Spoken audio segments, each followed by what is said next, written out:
Hey guys, welcome back to part 2 of building a house in Kalispell, Montana.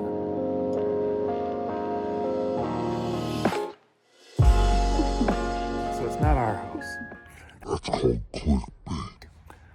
We met our good friend Terry down in the LTVA down in Blythe a couple years ago, and she is a kind of a snowbird. She lives up here, had this house and land here in Kalispell area, and decided it was time to kind of split things off and create her own beautiful little separate home for herself. And she got to talking with us about building it for her. And during the course of like going through whether I'd build the whole thing and what other options were available, she came across this company down here in Polson, Montana, that is basically a big shed building company. And she basically, contracted with them to build the main upper portion of the house. And it's 15 by 52 feet, has a large family room kind of area, open to a kitchen plan, nice big bathroom, and then a bedroom upstairs. And then the plan is for me to frame in downstairs another bedroom, another sort of family area, and another full bathroom, and then a basement area. So we kind of covered some of that in last week's video, and let's talk a little more and show you what came next. On the foundation guys to pour the foundation, and for all the delays, the actual house was essentially done. Sitting in the yard of the builder's area down in Polson, which is about 60 miles south of here. And so we had this dead time between when we could do things. So we talked to them, and originally they had said maybe we could actually go down and camp there and just do work on the house and get it and then bring it up and when it was further along. But then they said, well, we really didn't want us camped on site, and which kind of makes sense for liability and all that stuff. So instead, what we did was we just went down and started working on what we could do, which turned out to be the insulation. They had their own subcontractors do the rough-in of electrical, rough-in plumbing. They did the exterior in metal. They did the roof in metal. All that was done. So basically, we just had to get going on getting some insulation in and start to cover some of the walls. And that's what we did next. What's going on? Again, waking up, not even looking in a mirror. Said I'm also going to do insulation. So we're doing that today. Robin's pitching in down here, going to be helping out as my assistant and helper and laborer. But yeah, a little different project.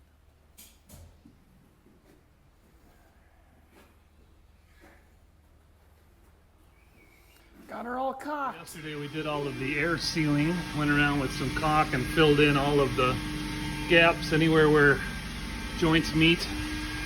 Like that.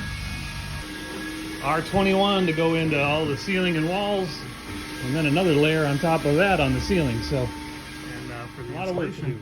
As you can see here, the top plate ends here, and then this is just the metal. They just bend. That's like where the fascia would go. And this is a little soffit, but there's nothing here. There's no blocking on the end. So what we're doing, instead of just using fiberglass to fill in here, I've custom cut some pieces that have the 5-pitch angle to match the roof line here. And then with this space where I made them to notch right in. Got a screw in the way there. There first.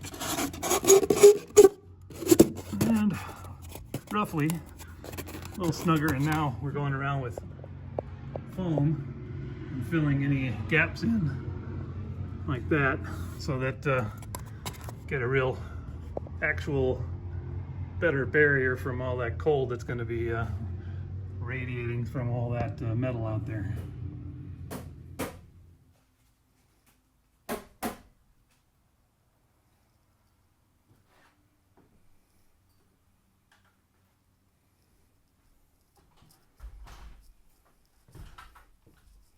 Eric's almost got the vapor barrier all the way up in the bedroom. Yay! Does that just go on? That just goes on the outside wall, right? Yeah. Getting her done. Progress. So these are the little pieces that we tuck up in the soffit up there. After we foamed and Eric cut the things, it worked perfectly. So that worked great. So that's really nice and sealed. And then we put extra batting, and then when the roof batting comes down. Okay, so yeah, we got this is the bedroom all vapor barriered off. We got all of the fiberglass done today. Got it all up and in. We still got to do the vapor barrier down on this lower level and at the gable end down there. And we literally had 1, 2, 3 left. So we have 1 extra. Oh, that's right. Yeah, so we got We got 1 extra. Yep, we got exactly the right amount of bats that we needed. There they are.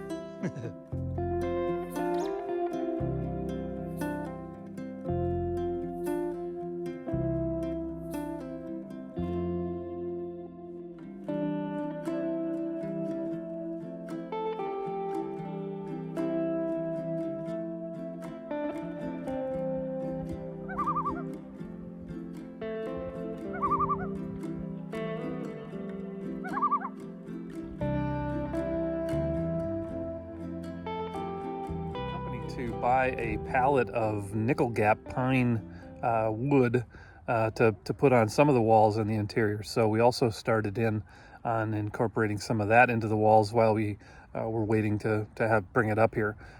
So that's also was part of the deal where we picked out certain walls, kind of feature walls, if you might say, that we got installing some of that. But then they didn't want us to install too much of that because then it would be too heavy to put on the truck and bring up here. So we got what we could with the installation, did a few other things, then we had to pretty much stop and wait.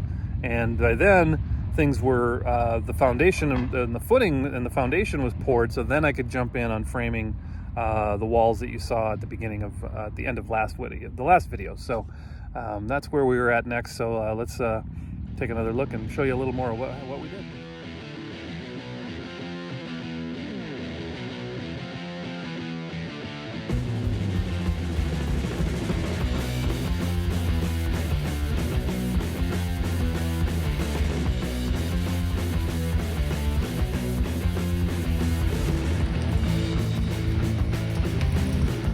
The filling finally begins. Yay!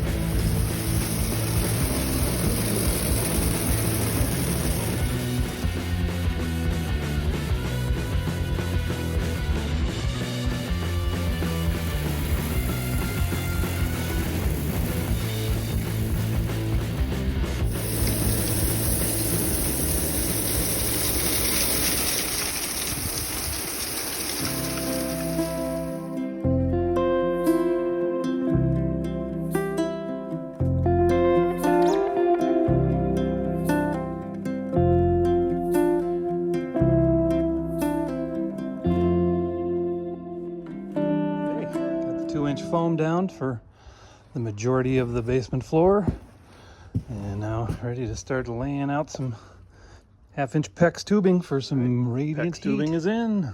Got 3 zones, or 3 out and backs coming to terminate over here. We're gonna have a on-demand hot water heater up on the wall up there, and then also a regular hot water heater just for the general house hot water, and